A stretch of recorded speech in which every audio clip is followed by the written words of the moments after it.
Ce n'est pas pour dissimuler des crimes de guerre que les archives les plus secrètes de Rome furent systématiquement réduites en cendres. C'était pour effacer la mémoire d'une femme dont le pouvoir ne naissait pas d'un trône, mais d'une connaissance si dévastatrice de la psyché masculine qu'elle menaçait de détruire l'essence même de la domination impériale. Son corps fut le premier et le plus dangereux laboratoire de l'histoire, et ses amants, les empereurs, sénateurs et généraux, n'étaient pas ses partenaires de débauche, mais les cobayes involontaires de ses expériences. Les 10 plaisirs qui l'ont conduite à sa perte et ont forgé sa légende noire n'étaient pas les actes d'un désir incontrôlable. Ils étaient 10 équations précises, 10 protocoles d'une science obscure conçus dans un but unique et terrifiant: cartographier, déchiffrer et asservir la volonté des hommes qui dirigeaient le monde. Ce qui fut enterré sous le nom de journal d'une impératrice dépravée était, en réalité, le plan directeur de l'arme de manipulation la plus sophistiquée jamais imaginée. Préparez-vous, car ce que nous allons vous révéler ici changera à jamais votre perception du pouvoir, du désir et de la véritable histoire qui s'est écrite derrière les rideaux de pourpre des palais.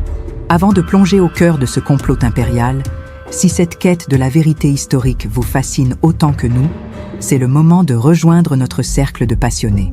Montrez-nous votre soutien en vous abonnant à la chaîne et en aimant cette vidéo. Nous adorons savoir d'où vient notre communauté. Dites-nous en commentaire depuis quel pays ou quelle ville vous nous regardez. Et surtout, partagez les noms des figures historiques dont vous brûlez de découvrir les secrets les plus inavouables. Votre curiosité guide nos prochaines révélations. Maintenant que les portes de notre communauté sont ouvertes, refermons celles du présent et voyageons ensemble au cœur de l'empire le plus puissant de l'Antiquité. Nous sommes au milieu du 1er siècle de notre ère, à l'apogée de la dynastie julio-claudienne, une lignée marquée par le génie politique et la folie sanguinaire.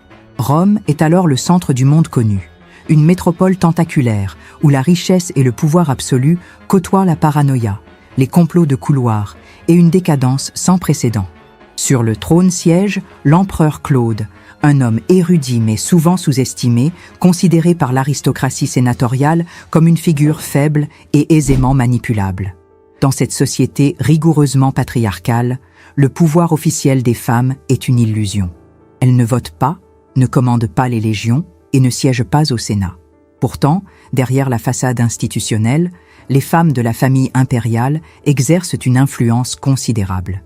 Elles sont les architectes des alliances secrètes, les dépositaires des secrets d'État et les véritables marionnettistes d'un jeu politique mortel où une rumeur bien placée peut décider du destin d'un général ou de la chute d'une dynastie. C'est dans ce décor de pouvoir et de faux-semblants que notre protagoniste entre en scène. Son nom est Valeria Messalina, 3e épouse de l'empereur Claude. L'histoire a retenu d'elle l'image d'une femme d'une beauté légendaire et d'un appétit sexuel insatiable. Mais cette description, popularisée par ses ennemis politiques, masque une réalité bien plus complexe et dangereuse. Car derrière le visage de l'aristocrate se cache l'esprit d'une stratège hors pair. Une femme dotée d'une intelligence politique redoutable et d'une ambition dévorante. Mariée très jeune à un empereur déjà vieillissant, elle comprend vite que sa survie et son ascension ne dépendent pas de sa loyauté, mais de sa capacité à maîtriser les codes secrets du pouvoir. Face à elle, l'empereur Claude, souvent absorbé par ses études et jugé naïf par le Sénat, semble aveugle aux manœuvres qui se trament dans sa propre chambre. Ce déséquilibre crée un vide, une faille dans la structure du pouvoir impérial. C'est précisément dans cette brèche que Messaline va s'engouffrer, non pour simplement influencer l'empereur, mais pour bâtir son propre système de domination, un empire dans l'empire, dont les fondations reposent sur une science qu'elle seule maîtrise. Mais comment une femme, théoriquement confinée aux appartements impériaux, a-t-elle pu orchestrer un tel projet? La réponse se trouve dans la méthodologie qu'elle a développée, une approche quasi scientifique du désir et de la manipulation. Ces appartements privés se transformèrent en un véritable laboratoire. Loin d'être le théâtre d'orgies chaotiques, comme le prétendent ses détracteurs, chaque rencontre était un protocole expérimental rigoureux. Avant même de choisir une cible, qu'il s'agisse d'un sénateur influent ou d'un jeune patricien ambitieux, Messaline activait son réseau d'espionnage personnel. Des servantes loyales, des affranchies et même d'autres femmes de la cour lui rapportaient les faiblesses, les désirs inavoués et les ambitions secrètes de chaque homme. Armée de ces informations, elle ne se contentait pas de séduire. Elle concevait une expérience sur mesure. Des parchemins, que l'on pourrait considérer comme les premiers manuels de profilage psychosexuel, détaillaient la mise en scène, les parfums à utiliser, les sujets de conversation à aborder, les gestes précis pour démanteler les défenses psychologiques de sa proie. Le plus stupéfiant était son obsession pour l'enregistrement des données. Des scribes de confiance consignaient, dans un langage codé, les résultats de chaque expérience, les confidences obtenues au sommet de l'intimité, les promesses politiques murmurées sur l'oreiller, les secrets d'État révélés dans un moment de vulnérabilité. Elle ne collectionnait pas les amants. Elle bâtissait la plus grande base de données sur le pouvoir et le désir que le monde ait jamais connue. Ce que vous venez d'entendre n'est que l'architecture de son système. Les détails de ces expériences, que nous sommes sur le point de révéler, sont encore plus troublants. Si ce voyage dans les coulisses interdites du pouvoir vous captive, c'est le moment idéal pour nous le montrer. Votre abonnement et votre j'aime sont essentiels, car ils nous permettent de continuer à déterrer ces vérités censurées. La conversation est au cœur de notre communauté. Dites-nous en commentaire ce que cette méthodologie vous inspire. Le pouvoir a-t-il vraiment changé de nature? Vos réflexions sont précieuses. Le point culminant de sa méthodologie fut atteint lors de l'épisode le plus célèbre et le plus déformé de sa vie. Son duel public contre Scylla, la courtisane la plus réputée de Rome. Loin d'être une simple compétition d'endurance née d'un caprice, ce fut la présentation publique la plus audacieuse de sa science. Selon des fragments de journaux d'un médecin du palais, longtemps censurés, Messaline ne participa pas à un vulgaire concours. Elle orchestra une expérience à grande échelle dans une villa privée, transformée pour l'occasion en chambre d'observation. Les hommes, choisis pour leur robustesse et leur statut, n'étaient pas des amants, mais des sujets d'étude.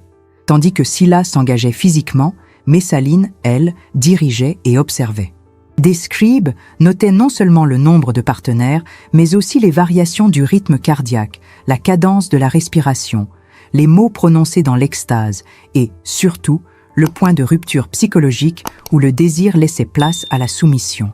Un témoignage attribué à une dame de compagnie révèle la vérité terrifiante. Messaline ne cherchait pas à prouver sa supériorité sexuelle, mais à démontrer sa thèse. Elle voulait prouver publiquement qu'elle pouvait, par la technique et l'observation, maîtriser et prédire les limites du plaisir masculin mieux que n'importe qui. Sa victoire écrasante ne fut pas une victoire de la chair, mais celle de l'intellect. Elle avait transformé l'acte le plus intime en une science exacte, et ce soir-là, devant une élite médusée, elle s'était couronnée reine incontestée de cette nouvelle discipline du pouvoir. Le lendemain de cette démonstration de force, Rome ne se réveilla pas avec le simple écho d'un scandale, mais sous le poids d'un nouvel ordre de pouvoir. Les parchemins noircis durant la nuit n'étaient pas rangés comme de simples trophées. Ils devenaient des instruments de chantage et de négociation politique. Les sénateurs et les nobles qui avaient assisté à l'expérience, pensant participer à une simple débauche, furent convoqués individuellement.